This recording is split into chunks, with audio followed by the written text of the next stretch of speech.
नमस्कार बच्चों, मेरा नाम है दीपक शर्मा और मैं आपके लिए एक बार फिर नए वीडियो में नई विषय वस्तु को नए तरीके से लेकर के प्रस्तुत हुआ हूं। यदि आपने मेरा चैनल सब्सक्राइब नहीं किया है तो मेरे चैनल को सब्सक्राइब कीजिए और बेल आइकॉन को दबाइए ताकि मेरे वीडियोस आप तक सबसे पहले पहुंचे। यदि ये वीडियो आपको पसंद आता है तो आप इसे लाइक करें, कमेंट करें और शेयर करें। आपके अधिकतम लाइक्स और कमेंट्स मुझे नए वीडियो को रोचक तरीके से प्रस्तुत करने के लिए प्रेरणा देते हैं।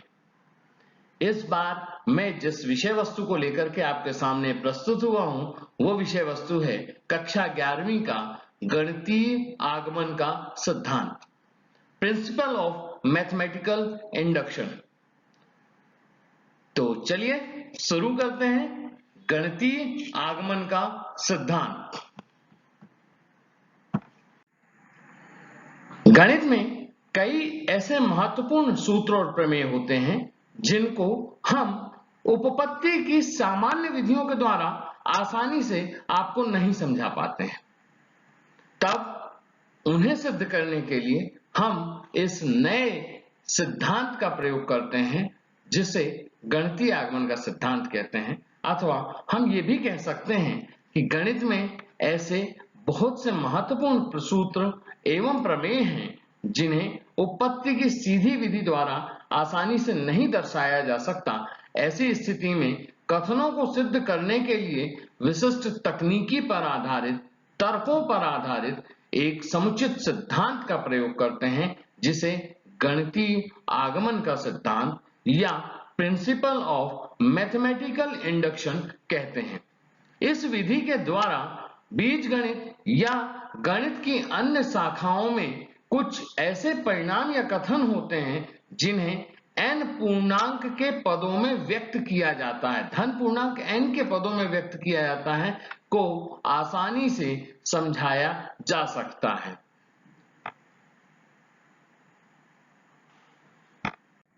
गणितीय आगमन का सिद्धांत, इस विधि में हम जिस कथन को सिद्ध करते हैं उस कथन को सबसे पहले Pn मान लेते हैं।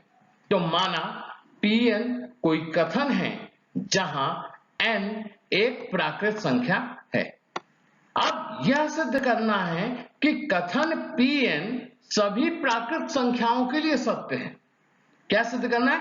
हमें सिद्ध करना है कि कथन Pn सभी प्राकृत संख्याओं के लिए सत्य है। इसको सिद्ध करने के लिए हम मुख्य चरणों का प्रयोग करते हैं। तो निम्न चरण कौन कौन से हैं? तो सबसे पहला जो चरण है वो है प्रथम चरण। प्रथम चरण है कि हमें सिद्ध करना है कि कथन Pn n बराबर 1 के लिए सत्य है। सबसे पहले हम यह सिद्ध करने में आ गए कि n बराबर 1 के लिए कथन Pn सत्य है। ये पहला स्टेप है। अगर ये सत्य साबित होता है तो हम अगले स्टेप पे जाएंगे, नहीं तो हम यही कह देंगे कि हमारा दिया हुआ कथन जो है वो n के सभी मानों के लिए सत्य नहीं है। ठीक है। अब दूसरा चरण क्या है? दूसरा चरण है कि हम मान लेते हैं कि n बराबर k के लिए, n के किसी मान k के लिए कथन p के सत्य है। मतलब n की जगह पर हमने k रख दिया तो जो k p के मान आया वो सत्य है। किसके लिए? n बराबर k के लिए हमको मानना है। दूसरा चरण अपने आप हो जाता है। तीसरा चरण, तीसरे चरण में जब हमारा पहला और दूसरा चरण हो गया, पहला चरण हमने सिद्ध करा था कि n बराबर k के लिए n बराबर 1 के लिए Pn सत्य है। दूसरा चरण हमने माना है कि n बराबर k के लिए Pk सत्य है। पहले और दूसरे इन दोनों चरणों का प्रयोग करते हुए हम ये सिद्ध करेंगे कि n के k मान k+1 के लिए, n का मान k+1 रखने पर कथन P ऑफ k+1 सत्य हो। ठीक है, यहां तक कोई दिक्कत? अगर ये तीनों चरण सत्य होते हैं, पहला चरण n बराबर 1 के लिए कथन सत्य है, दूसरा चरण n बराबर k के लिए कथन p के सत्य है, ये हमने माना है और तीसरा चरण n बराबर k+1 के लिए कथन सत्य होगा। ये जब हम तीनों चीजें कर लेते हैं तब हम ये कहते हैं कि कथन Pn n के सभी मानों के लिए सत्य होगा। अगर एक भी चरण हमारा सही नहीं होता है तो हम ये कहते हैं कि कथन सत्य नहीं है। हम एक सवाल यहां पर देख लेते हैं। गणितीय आगमन की विधि से सिद्ध कीजिए कि 1 का वर्ग धन 3 का वर्ग धन 5 का वर्ग धन डैश डैश डैश 2n-1 का वर्ग बराबर 1/3 n गुणे कोष्टक के अंदर 2n-1 गुणे कोष्टक के अंदर 2n+1। यह हमें सिद्ध करना है। सिद्ध करना है तो गणितीय आगमन की विधि में हमने आपको सबसे पहले बताया था कि हम क्या करते हैं, प्रश्न में जो कथन दिया हुआ है जिसे हमें सिद्ध करना है उसको हम क्या मान लेते हैं, Pn मान लेते हैं। तो यहाँ पे हमने मान लिया कि माना कथन Pn बराबर इतना है। ठीक है, कथन Pn मान लिया कि वो कितना है, 1 का वर्ग धन 3 का वर्ग धन 5 का वर्ग धन डैश डैश डैश 2n-1 का वर्ग बराबर 1/3 n गुणे 2n-1 गुणे 2n+1। ये कथन हो गया। अब किसी भी कथन को सिद्ध करने के लिए इस विधि में कितने चरण हैं, 3 पदों का इस्तेमाल करते हैं, 3 चरणों का इस्तेमाल करते हैं। पहला चरण क्या है, पहला चरण है कि n बराबर 1 के लिए कथन सत्य होना चाहिए। तो हम इसको सिद्ध करते हैं। चरण प्रथम, n बराबर 1 के लिए कथन P1 का बायां पक्ष। बायां पक्ष क्या है, बाएं पक्ष में पहला पद क्या है, 1 का वर्ग। तो यहां बाएं पक्ष में n बराबर 1 में एक पहला पद ले लिया, 1 का वर्ग, ये बराबर कितना आ गया, 1। दायां पक्ष, दाएं पक्ष में n की जगह पर 1 रखना है, रख दो हम। तो 1/3 बरा गुणे 1 गुणे कोष्टक के अंदर 2 गुणे 1 ऋण 1 गुणे कोष्टक के अंदर 2 गुणे 1 धन 1। और जब हमने इसको हल किया तो कितना आ गया, 1 आ गया। यहां से हम देख रहे हैं कि बायां पक्ष दाएं पक्ष के बराबर है, अतः कथन n बराबर 1 के लिए सत्य है। पहला चरण पूरा हो गया। अब यह पहला चरण पूरा हो गया तो चरण नंबर 2, चरण नंबर 2 क्या था कि n बराबर k के लिए कथन सत्य है, ये हम मान लेते हैं। यही था चरण नंबर 2। चलिए मान लेते हैं। माना n बराबर k, जहां k क्या है, प्राकृत संख्या है, k belongs to n। k belongs to n का मतलब होता है k एक प्राकृत संख्या है, n का अवयव है, के लिए कथन Pn जो है वो सत्य है। अब कथन Pn सत्य है, इसका मतलब क्या हो गया, P के बराबर कितना हो जाएगा, n की जगह पर k रख दिया। तो 1 का वर्ग धन 3 का वर्ग धन 5 का वर्ग धन डैश डैश डैश 2k-1 का वर्ग बराबर 1/3 गुणे k गुणे 2k-1 गुणे 2k+1। और इसको हमने दे दिया समीकरण नंबर 1। ठीक है, यहां तक कोई दिक्कत। अब कथन नंबर, चरण नंबर 2 के बाद चरण 3 क्या है, चरण 3 है कि n का मान k+1 के लिए, n के मान k+1 के लिए चरण कथन Pn सत्य होना चाहिए। मतलब हमें ये सिद्ध करना है। तो हमने ले लिया n बराबर k+1 रखने पर, कहां पर रखने पर, बाईं ओर का पद k+1वां पद क्या होगा, तो हमने n की जगह पर अंतिम पद में k+1 रख दिया। अंतिम पद क्या था, यहाँ पर 2n-1 का वर्ग था। प्रश्न में अंतिम पद 2n-1 का वर्ग था, यहाँ पर हमने n की जगह पर k+1 रखा। तो क्या हो गया, 2 × k+1 -1 का वर्ग। और जब हम इसको हल कर रहे हैं तो हमको क्या मिल रहा है, 2k+1 का वर्ग। तो अंतिम पद ये हो गया। अच्छा, k पद हमको मालूम था, यहाँ पर है k पद कहां तक है, 1 का वर्ग धन 3 का वर्ग धन 5 का वर्ग धन 2k-1 का वर्ग, यहां तक k है। और इसमें हम क्या कर रहे हैं, 2k+1 का वर्ग जोड़ रहे हैं। ठीक है, तो हम कर लेते हैं। तो हमारा बायां पक्ष क्या हो गया, 1 धन 3, 1 का वर्ग धन 3 का वर्ग धन 5 का वर्ग धन 2k-1 का वर्ग धन 2k+1 का वर्ग। तो ये इसके दाएं समीकरण 1 में जो दायां पक्ष है उसमें हमने 2k+1 का वर्ग जोड़ दिया। तो 1/3 गुणे k गुणे 2k-1 गुणे 2k+1 प्लस 2k+1 का वर्ग। अब इसमें हमको क्या करना है, 2k+1 हमने कॉमन ले लिया, यहां से 2k+1 कॉमन ले लिया तो कितना हो गया, 1/3 k गुणे 2k-1 प्लस 2k प्लस 1। अब इसमें से 1/3 को भी बाहर ले लिया तो ऊपर नीचे क्या, ऊपर क्या होगा, 3 का गुणा हो जाएगा, तो ये हो गया k into 2k minus 1 plus 3 हो गया। अब हम क्या करेंगे, इसके ब्रैकेट को खोल देंगे। ब्रैकेट खोलने के लिए क्या करें, तो हम अगले से उसमें पहुंचते हैं। तो ये देखिए, ये हमने क्या किया, इसका ब्रैकेट ओपन कर दिया। ब्रैकेट ओपन किया, हल कर लिया हमने, तो ये क्या हो गया, 2k का स्क्वायर माइनस के प्लस 6k प्लस 3 हो गया। यहां तक हो गया कि नहीं हो गया। अब इसको आगे हल कर लो, 6k में से 1k कट गया तो ये हमारा बच गया 2k square plus 5k plus 3। अब इसको हम गुणनखंड विधि से हल कर लेते हैं। गुणनखंड विधि से हमने दो खंडों में तोड़ लिया, तोड़ने पर हमको क्या मिल गया, 2k plus 3 into k plus 1। इसको हम क्रम से जमा लेते हैं, या तो हम इसको क्या करें, कथन क्रम से जमा लें, क्रम से जमा लें, या हम दाएं पक्ष में n बराबर k प्लस 1 रख दें। तो हम दाएं पक्ष में n बराबर k प्लस 1 रख रहे हैं, तो n बराबर k प्लस 1 रखने पर क्या आएगा, 1/3 k प्लस 1, n की जगह पर रखा, 2 into k plus 1 minus 1 into 2 into k plus 1 plus 1 रख दिया। अब क्या हो गया, ये हमारा देखो वही मिल जाएगा जो हमें यहां पर था। यहां पे बायां पक्ष क्या मिला था, 1/3 2k प्लस 1 2k प्लस 3 और k प्लस 1, तो k प्लस 1 ये मिल गया, 2k प्लस 1 ये मिल गया और 2k प्लस 3 ये मिल गया। मतलब बायां पक्ष बराबर दायां पक्ष, अतः n बराबर k प्लस 1 के लिए कथन Pn क्या है, सत्य है। और जब कथन चरण नंबर 1 कथन n बराबर 1 के लिए सत्य है, n बराबर k मान लेते हैं कि सत्य है, तब k प्लस 1 के लिए यदि कथन सत्य होता है तो गणितीय आगमन सिद्धांत की विधि से कथन n के सभी मानों के लिए सत्य होगा। यही चीज यहां पर है कि अतः कथन Pn n belongs to n के सभी मानों के लिए सत्य है। हम एक और प्रश्न देखते हैं। यहां पर हमें सिद्ध करना है गणितीय आगमन की विधि से कि 10 की घात 2n ऋण 1 धन 1 11 से विभाज्य है।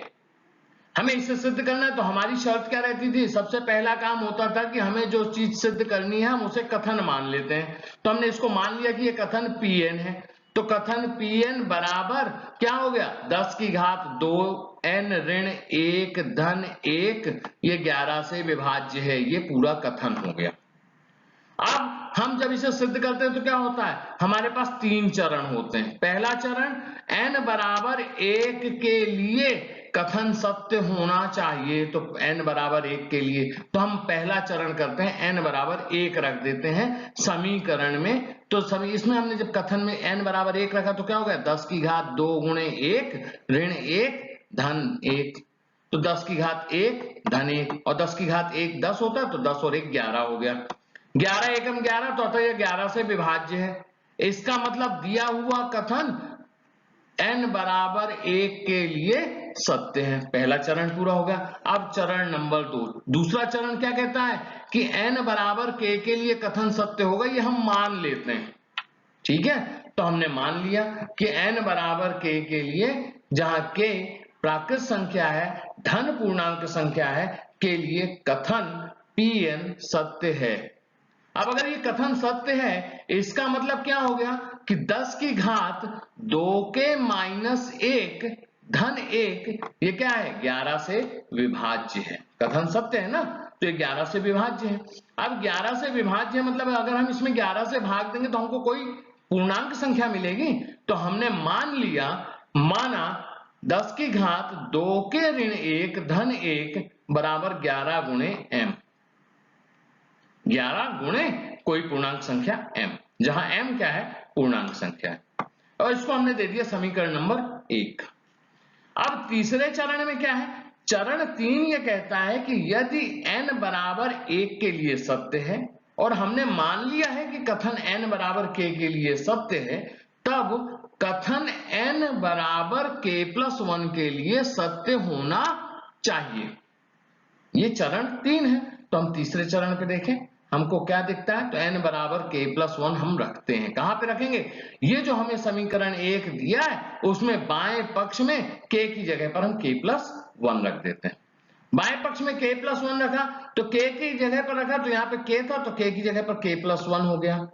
अब हमने k प्लस 1 का 2 से गुणा कर दिया तो ये क्या हो गया, 10 की घात 2k प्लस 2 माइनस 1। इस माइनस 1 को जो करते हो रहने दिए, ये जो 10 की घात 2 है, इस 10 की घात 2 को हमने गुणे के रूप में लिखा तो हम इसको ऐसा लिख सकते हैं 10 की घात 2 के ऋण 1 गुणे 10 की घात 2, और 10 की घात 2 को क्या लिखते हैं 100, तो ये गुणे 100 धन 1।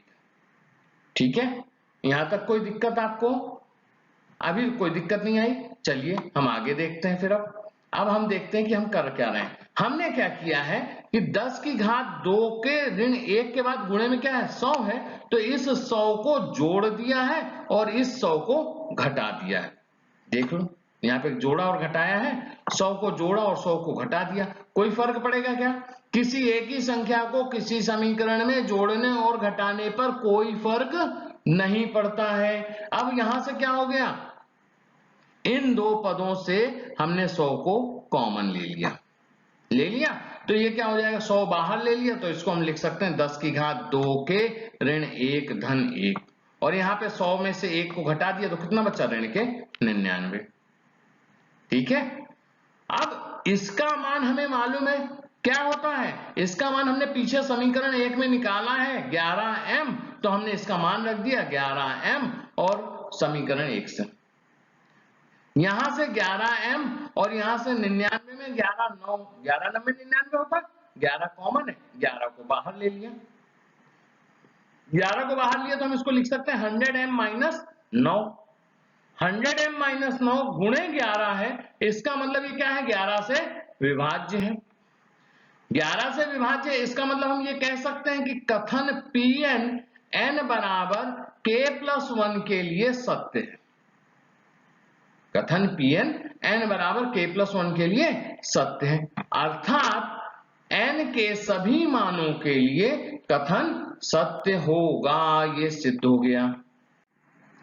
पिछले सवाल से मिलता जुलता एक और सवाल हमने ले लिया है और हम ये सिद्ध कर रहे हैं कि n के सभी धन पूर्णांकों के लिए n गुणे n प्लस 1 गुणे 2n प्लस 1 ये 6 से विभाज्य होगा। पिछला घात में था, इसको थोड़ा सा हमने अलग सवाल लिया है। ठीक है, चलिए हम सबसे पहले क्या करें, कथन का निर्धारण। तो हमने माना Pn n के सभी पूर्णांकों के लिए कथन है, और कथन कैसा है कि n धन 1 और 2n धन 1 क्या है, ये 6 से विभाज्य है। फिर वही गणितीय आगमन विधि में क्या होते हैं, 3 चरण। पहला चरण क्या है, n बराबर 1 के लिए कथन सत्य हो, हम सिद्ध कर देते हैं। हमने ले लिया प्रथम चरण। प्रथम चरण में n बराबर 1 और n बराबर 1 को रखा तो अब क्या हो गया, 1 गुणे 1 धन 1 गुणे 2 गुणे 1 धन 1, 2 गुणे 1 2 एकम 2 धन 1 3 हो गया, और 1 2 हो गया, तो 3 गुणे 2 बराबर 6, 6 एकम 6 होता है, इसका मतलब ये 6 से विभाज्य है ना, 6 से विभाज्य है। इसका मतलब हम ये कह सकते हैं कि दिया हुआ कथन n बराबर 1 के लिए सत्य है। ठीक, आगे बढ़े।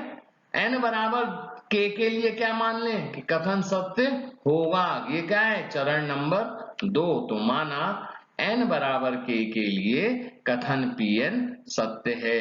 कथन Pn सत्य है, इसका मतलब क्या हो गया कि k गुणे k प्लस 1 गुणे 2k प्लस 1 ये किससे, 6 से विभाज्य है। पिछली बार भी यही था, तो 6 से विभाज्य है तो हम क्या मान लेंगे कि 6 गुणे कोई धन पूर्णांक हमें प्राप्त होगा, तो 6 गुणे m हमने इसको मान लिया। क्या माना कि k गुणे k प्लस 1 गुणे 2k प्लस 1 बराबर 6 इंटू m, जहां m क्या है, एक धन पूर्णांक है, और इसको हमने दे दिया समीकरण नंबर 1। ठीक है, तीसरा चरण महत्वपूर्ण चरण यही है, ये पार हो गया तो प्रश्न अपने आप हल हो जाता। तो तीसरा चरण क्या है कि n बराबर k प्लस 1 के लिए कथन सत्य होना चाहिए। तो चलिए माना n बराबर k प्लस 1 कहां रखें, समीकरण 1 के बाएं पक्ष में के स्थान पर k+1 रखने पर। रख दो के स्थान पर k+1, तो पहला पद k था तो उसकी जगह पर k+1 हो गया, दूसरा पद k+1 था तो उसकी जगह पर k+1+1 हो गया, और तीसरा पद 2 into k+1+1। ठीक है, अब इसको कर लेते हैं हम गुणा। पहले तो k+1 बाहर आ गया, फिर k+1+1 ये हो गया k+2, और ये हो गया 2k+3। ठीक है, यहां तक किसी को कोई दिक्कत हुई क्या अभी तक? बहुत आसान है, गणितीय आगमन में यहाँ पे कोई दिक्कत आपको नहीं होनी चाहिए। तो हमने इसको हल कर लिया, हमें क्या मिल गया? ये मिल गया k+1 k+2 इंटू 2k+3। अब इसको हम हल कर लेते हैं। तो हमने क्या किया, k+1 को कॉमन ले लिया और बाकी दो को गुणा कर दिया। इनका गुणा किया तो क्या हो गया, 2k का गुणा हुआ 2k square plus 4k plus 3k plus 6, तो ये कितना हो गया, 2k square plus 7k plus 6 हो गया। ये k+1 को तो हमने बाहर रखा, अब हम क्या कर रहे हैं, 7k को किस प्रकार से तोड़ सकते हैं, 6k प्लस k के रूप में तोड़ सकते हैं, तो इससे रूप में हमने इसको तोड़ लिया। ठीक है, अब हम इसको अलग अलग कर लेते हैं। हमने अलग अलग कर लिया तो ये क्या हो गया, k+1, और यहां से हमने दोनों से k कॉमन ले लिया तो ये हो गया k बाहर 2k+1 प्लस 6 इंटू k+1। ठीक है, अब देखिए k+1 का गुणा किया तो पहला पद हो गया k+1 इंटू 2k+1, यहां तक हो गया, और दूसरा पद क्या हो गया, प्लस 6 इंटू k+1 का स्क्वायर। समीकरण 1 को अगर आप गौर से देखो तो यहां पर है k+1 और 2k+1, ये बराबर कितना था, समीकरण 1 में था ये 6m है। यहां पे हमने मान रख दिया 6m मान रखा तो क्या आ गया, ये 6m प्लस 6 इंटू k+1 का होल स्क्वायर।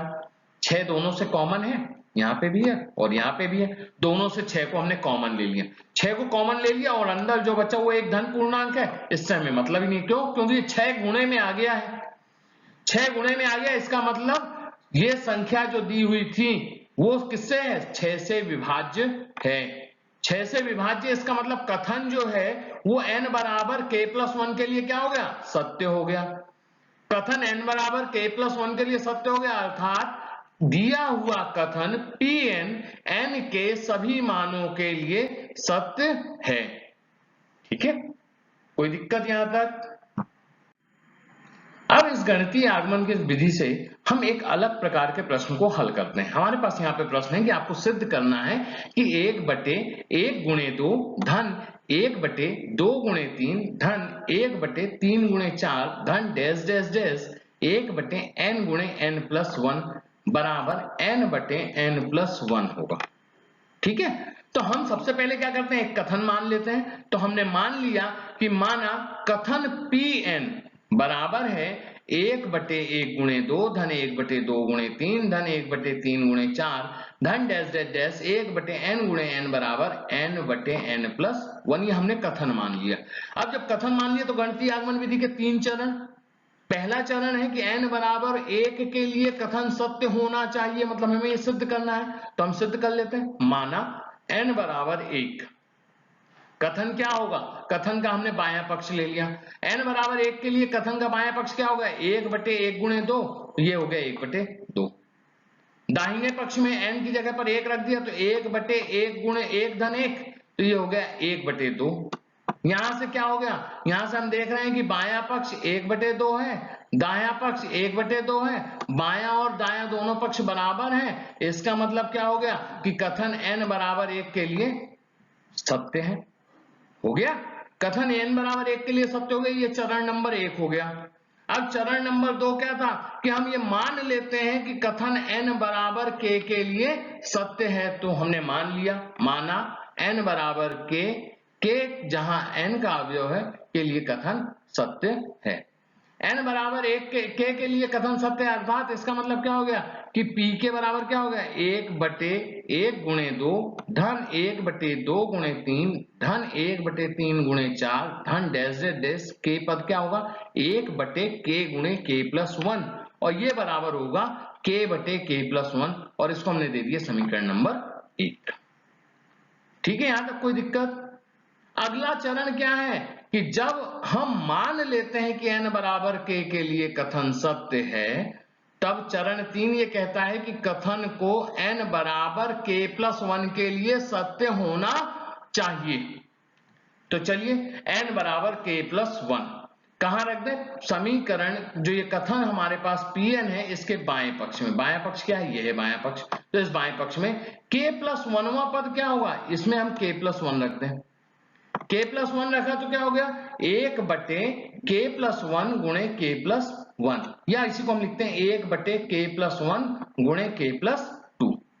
तो ये क्या हो जाएगा हमारा? ये बायां पक्ष हो जाएगा 1 बटे 1 गुणे 2 धन 1 बटे 2 गुणे 3 धन 1 बटे 3 गुणे 4 धन डैश डैश डैश। k पद क्या था?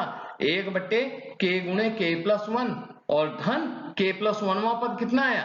1 बटे k प्लस 1 गुणे k प्लस 2। ठीक है, इसको हम समीकरण में मान रख दें। समीकरण 1 से यहां तक का मान कितना आया हमारे पास? k बटे k धन 1 ही आया है, तो इस मान को हम वहां पर रख देते हैं। तो समीकरण 1 से मान रखने पर, समीकरण 1 से मान रखने पर क्या हो गया? ये हमारा हो गया k बटे k प्लस 1 धन 1 बटे k प्लस 1 गुणे k प्लस 2 हो गया। यहां से 1 बटे k प्लस 1 बाहर ले लेते हैं, तो 1 बटे k प्लस 1 बाहर ले लिया तो हमारे पास क्या बच गया? k धन 1 बटे k प्लस 2। लघुत्तम ले लें, लघुत्तम लिया तो हमारे पास ऊपर अंश में क्या आ गया? k square plus 2k plus 1 और नीचे बचा बटे में k प्लस 2 बचा। k square plus 2k plus 1 ये क्या होता है? k प्लस 1 का वर्ग होता है। तो इसको हम क्या लिख सकते हैं? k प्लस 1 का वर्ग। तो k प्लस 1 का वर्ग ऊपर है और k प्लस 1 नीचे है, तो एक k प्लस 1 क्या होगा? कट जाएगा। तो हमारे पास क्या बचा? हमारे पास बचेगा k प्लस 1 बटे k प्लस 2 बचेगा। और k प्लस 2 को हम कैसा लिख सकते हैं? हम लिख सकते हैं k प्लस 1 प्लस 1 लिख सकते हैं। अब दाएं पक्ष में n की जगह पर k प्लस 1 रख दें। n की जगह पर k प्लस 1 रखने पर हमको यही मिलेगा, k प्लस 1 बटे k प्लस 1 प्लस 1। इसका मतलब बायां पक्ष बराबर है दाहिने पक्ष के। हो गया। अर्थात हम ये कह सकते हैं कि n बराबर k प्लस 1 के लिए कथन Pn सत्य है। n बराबर k प्लस 1 के लिए कथन सत्य है, इसका मतलब n के सभी मानों के लिए कथन Pn जो है वो सत्य होगा। और इस प्रकार से हमारा ये सिद्ध हो जाता है। उम्मीद है आपको मजा आया होगा, आपने पूरा एंजॉय किया होगा और अब उम्मीद करता हूं कि आपको गणितीय आगमन सिद्धांत विधि से अपने सवालों को हल करने में किसी प्रकार की दिक्कत नहीं होगी। यदि आपको मेरा ये वीडियो पसंद आया है तो लाइक कीजिए, कमेंट कीजिए और यदि आपने अभी तक मेरे चैनल को सब्सक्राइब नहीं किया है तो एक बार फिर से निवेदन है कि मेरे चैनल को सब्सक्राइब कीजिए और अपनी पढ़ाई जारी रखिए। तब तक के लिए हम फिर से मिलेंगे अगले वीडियो में नए टॉपिक के साथ। तब तक के लिए जय हिंद, जय भारत।